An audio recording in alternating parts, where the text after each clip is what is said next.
The call came in at 7:42 on a Tuesday morning, and nobody on the 31st floor of Hargrove Capital's Chicago Tower thought anything of it at first. That was the thing about power. The people who had it most didn't always look the part. Lena Calloway, 38 years old, founder and CEO of Vantage Systems, a fintech infrastructure company quietly embedded in the payment rails of 11 of the largest banks in North America, was sitting in the back of a black town car when her phone rang. She had flown in from Denver the night before, taken a red-eye that landed at O'Hare at 5:15 a.m., and hadn't slept more than 2 hours.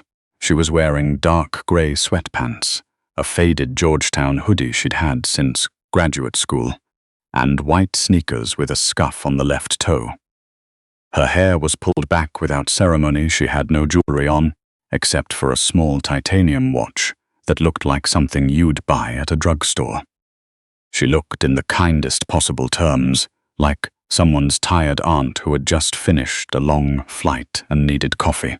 She looked nothing like someone who 4 days from now was scheduled to testify before the Senate Banking Committee on behalf of the entire fintech sector. She answered the call, listened for 30 seconds, said, "I'll be there in 12 minutes," and hung up. Then she looked out the window at the grey Chicago morning and let out a breath through her nose. Slow, even the kind of exhale that came from years of practicing exactly that. She had learned to hold herself very still in moments when other people expected her to panic. Hargrove Capital occupied the top 6 floors of a glass tower on Wacker Drive. The lobby alone was designed to make you feel small. 40-foot ceilings, marble floors the color of wet slate, a reception desk made from a single slab of black granite. Behind it sat a man named Douglas Fitch, 29 years old, 1 year into this job, who had gone to the right school and wore the right suit and had the kind of practiced smile that said, "I know exactly what kind of building this is, and I know exactly who belongs in it." Lena Calloway walked through the revolving door at 8:04 a.m. Douglas Fitch looked up from the desk, and his smile didn't change. But something behind his eyes shifted, a small, barely perceptible recalibration. He took in the hoodie, the sweatpants, the scuffed sneakers, the carry-on bag she was pulling behind her like someone who had come directly from the airport, which she had. "Good morning," he said, his tone precisely calibrated to the space between professional courtesy and the faint warmth reserved for vendors, assistants, and people whose business he wasn't quite sure of. "Can I help you?" "Lena Calloway," she said. "I have an 8 o'clock with Thomas Hargrove." Douglas Fitch's fingers moved to his keyboard. He typed. He looked at the screen. He typed again. "I'm sorry, Calloway." Calloway. C-A-L-L-O-W-A-Y. More typing. He tilted his head slightly, the way people do when what they're looking for isn't appearing in the place they expected it. "And this was scheduled through my chief of staff. Her name is Renata." She confirmed it Thursday. A pause. He picked up the phone on his desk, murmured something into it, waited. While he waited, Lena set her carry-on upright and stood with her hands in the pocket of her hoodie. She wasn't tapping her foot. She wasn't checking her phone. She was simply standing, her expression neither impatient nor particularly warm, the way someone stands when they have been through this particular kind of moment enough times that it no longer costs them anything.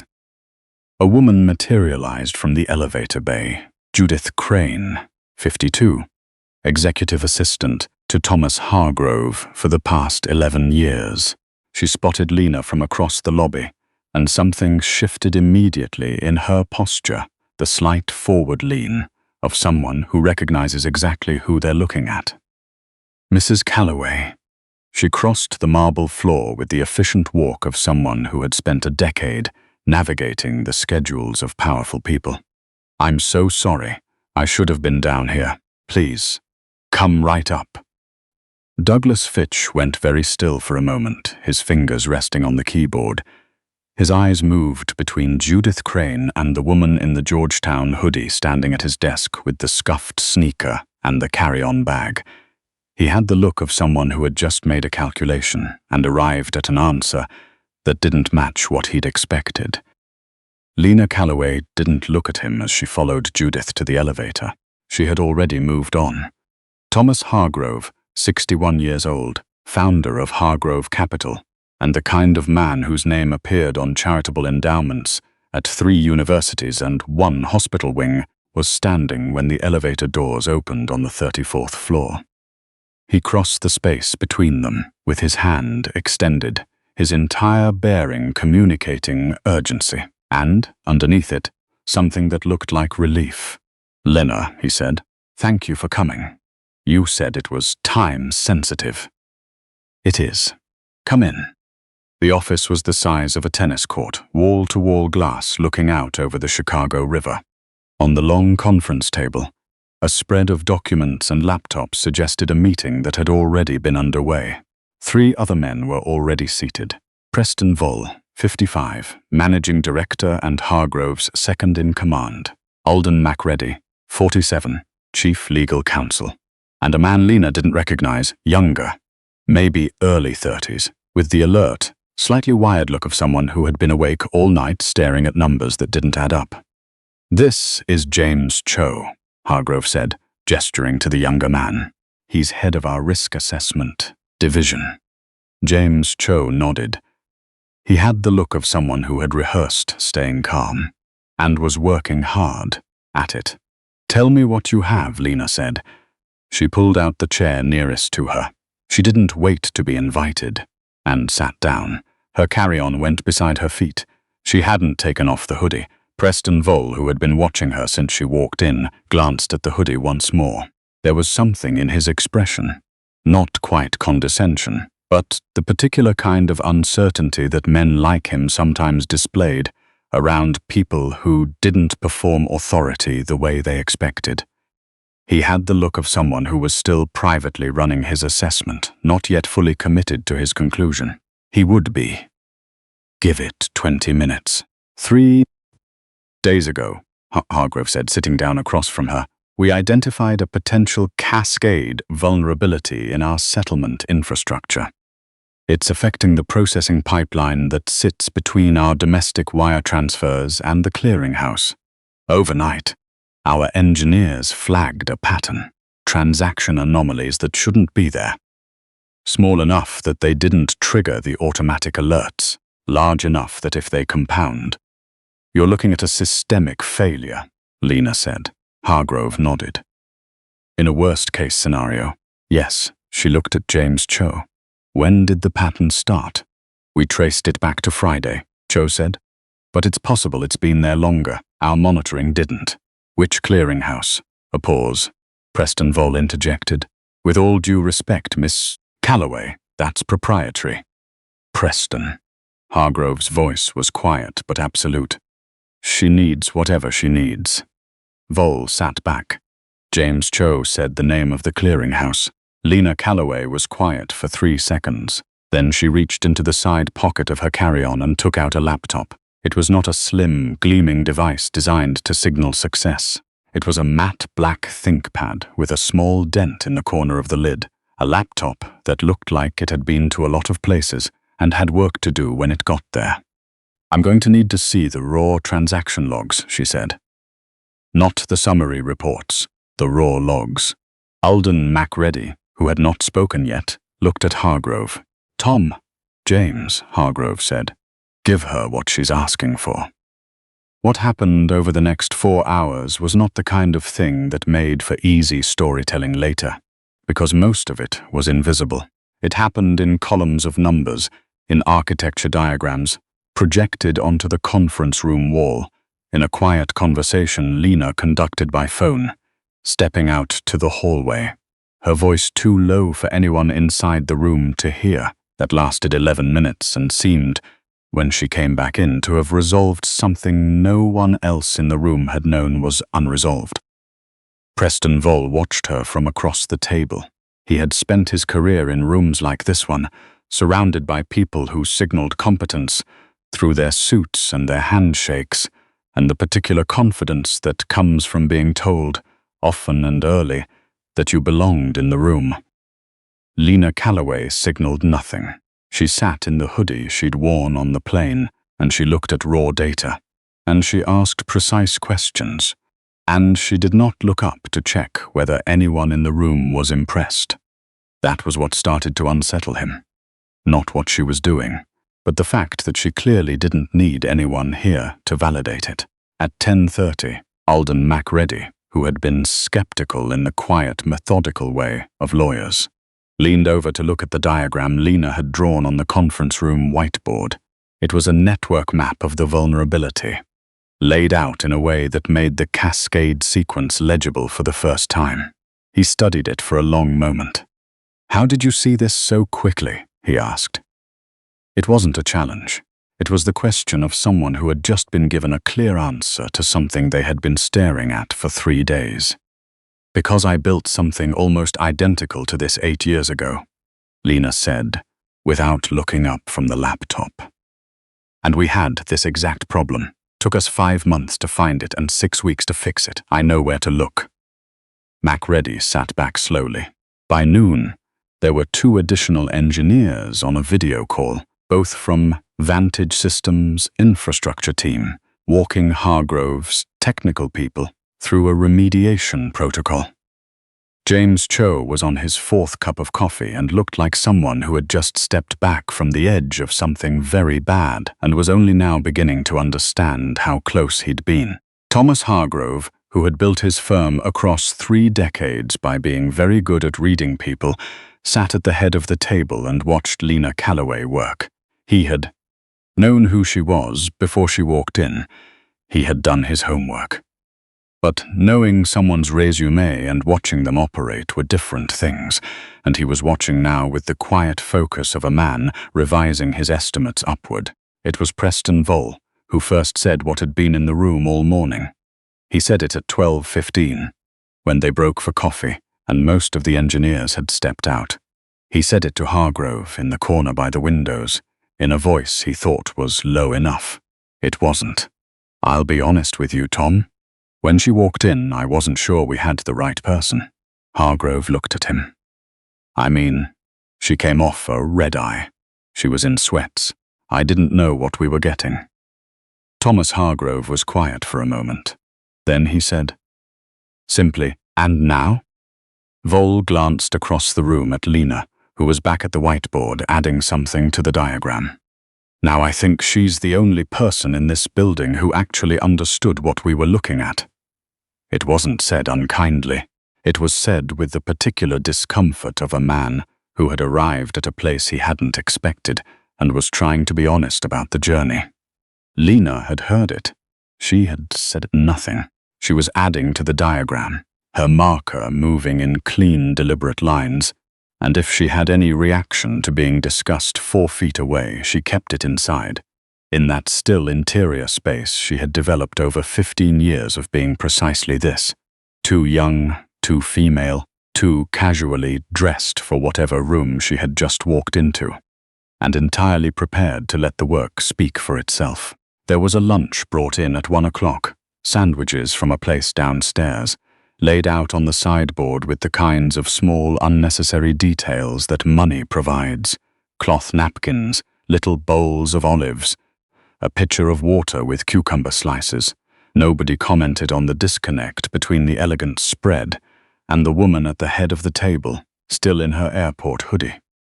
Over lunch, Thomas Hargrove asked her about the Senate testimony. 4 days out, he said. "Are you ready?" "Yes.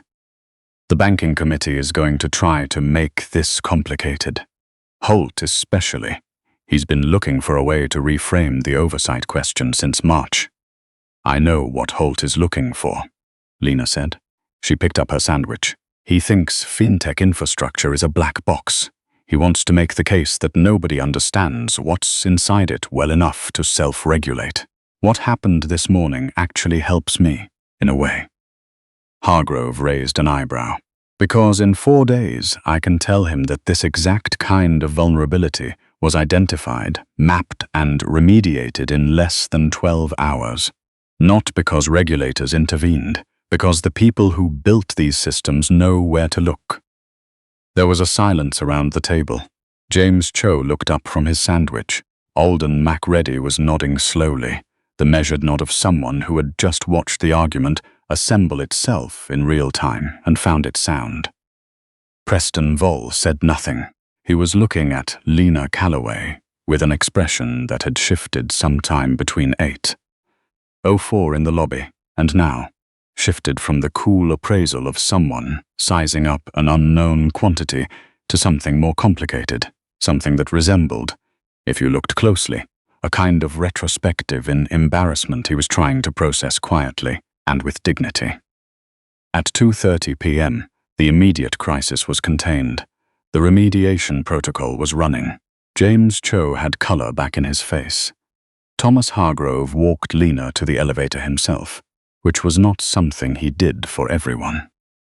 In the elevator lobby, with the hum of the building around them, and the grey Chicago afternoon visible through the floor-to-ceiling glass, he stopped and looked at her. "I want you to understand something," he said. "You don't have to.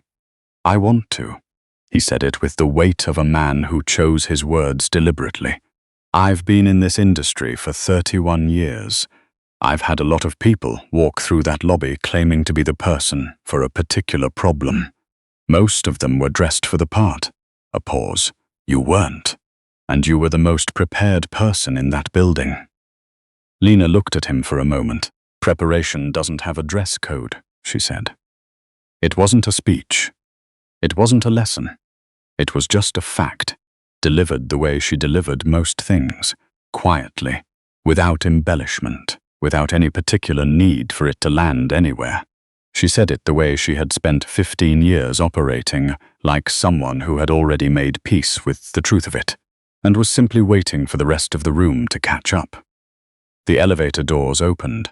She stepped in, pulling her carry-on behind her. Douglas Fitch was still at the front desk when she came down. He looked up when she crossed the lobby. His expression had changed. There was something uncertain in it now, a slight tightness around the jaw that wasn't there this morning. News travels fast inside buildings like this one, especially news that makes someone on the front desk recalibrate everything. They thought they'd understood about the woman in the airport hoodie. He opened his mouth. She didn't stop. She walked across the marble floor with the same unhurried pace she'd arrived with, her carry-on rolling beside her, and pushed through the revolving door into the grey Chicago afternoon. There was nothing performative in it. She didn't look back. She wasn't proving a point. She was simply done here, and she had somewhere else to be. She pulled out her phone on the sidewalk and called her chief of staff. "I need a hotel. Something close. I want to sleep for 4 hours before the 2 calls this afternoon." A pause. "And Renata? Tell the Senate prep team I'm ready to push the Tuesday session earlier. Something happened today that I want to work into the testimony." She listened. "Yes," she said. "It went well." She hung up and flagged a cab, her hoodie absorbing the fine Chicago drizzle that had started somewhere in the last hour, and she didn't look up at the 31st floor of the Hargrove building as she got in. She never needed to. The following Thursday, in room 538 of the Dirksen Senate Office Building in Washington, D.C., Lena Calloway sat before the Senate Banking Committee in a charcoal blazer, her hair down for the first time in a week, a glass of water to her right, 12 senators arrayed in front of her like a weather system gathering force. Senator Holt, Owen Holt, 67 years old, senior senator from Ohio, a man who had spent the better part of 2 terms treating the financial technology sector like a piñata he hadn't yet figured out how to swing at, leaned into his microphone. "Miss Calloway," he said, "my concern, and the concern of this committee, is that the systems you're describing, these payment rails, these infrastructure layers, they are essentially invisible to any outside oversight. And if they're invisible, how does the public have any assurance that someone is minding the store?" The room was quiet. There were cameras. There were aides holding folders. There were gallery seats filled with journalists and lobbyists and several people who had flown in from fintech firms across the country to watch this particular moment. Lena Calloway looked at Senator Holt, with the same expression she'd had in the lobby of Hargrove Capital 8 days ago. The expression that didn't perform anything. That simply looked. "Senator," she said, "last Tuesday, at approximately 7:42 in the morning, I received a call about a settlement infrastructure vulnerability at one of the largest capital management firms in the country. It was the kind of vulnerability that, left unaddressed, had the potential to create a cascade failure affecting multiple downstream institutions." She paused, just briefly. By 2:30 that afternoon, it had been identified, mapped, and remediated. No regulatory body was involved, no public notice was required, no financial harm occurred. Holt leaned forward. "And that's exactly my point. The public had no." "Senator." Her voice was quiet, but it didn't yield. "That's my point as well. The systems are not invisible. The people inside them know exactly where to look. The question isn't whether someone is minding the store. The question is whether the people doing the minding are being given the resources, the regulatory clarity, and the trust to do that work, or whether we're going to replace actual expertise with oversight theater that makes everyone feel safer without making anyone actually safe." The room was very quiet. Owen Holt sat back, 3 seats to his left. Senator Marianne Castillo, 54 years old, junior senator from California, and the only former software engineer in the building, leaned forward with a slight smile and said, "I'd like to follow up on that, Ms. Calloway, because I think you just said something important." Afterward, in the marble corridor prior to the hearing room, Lena stood with her chief of staff, Renata, and 2 members of her legal team, fielding the quiet aftermath of testimony that had gone, in the estimation of the journalists filing their notes nearby. Considerably better than expected, a man in his 50s with a press badge around his neck approached her. "Miss Calloway, quick question if you don't mind. You came in here this morning and people were expecting the fintech sector to get taken apart. What made you confident going in?" She considered the question. "I wasn't confident because I expected it to go well," she said. "I was confident because I knew what I was talking about." She paused. "Those are different things." He wrote something down. She turned back to Renata. "Denver flight. 7 p.m. You'll make it if we leave by 4:30. "Good." She handed Renata the blazer. Underneath it, because she had traveled light as she always did, she was wearing a simple dark green shirt. Nothing remarkable, nothing that announced anything. She looked completely ordinary, standing in that marble corridor, in a building full of people in suits who had just spent 2 hours learning what it cost to underestimate her. She walked toward the exit the way she always walked everywhere, at her own pace, without hurry, without performance, already thinking about the next problem, the next call, the next thing that needed her particular kind of attention. The cameras caught her on the way out. She didn't notice, or if she did, she didn't adjust her pace or her expression, or the entirely unremarkable way she moved through the world.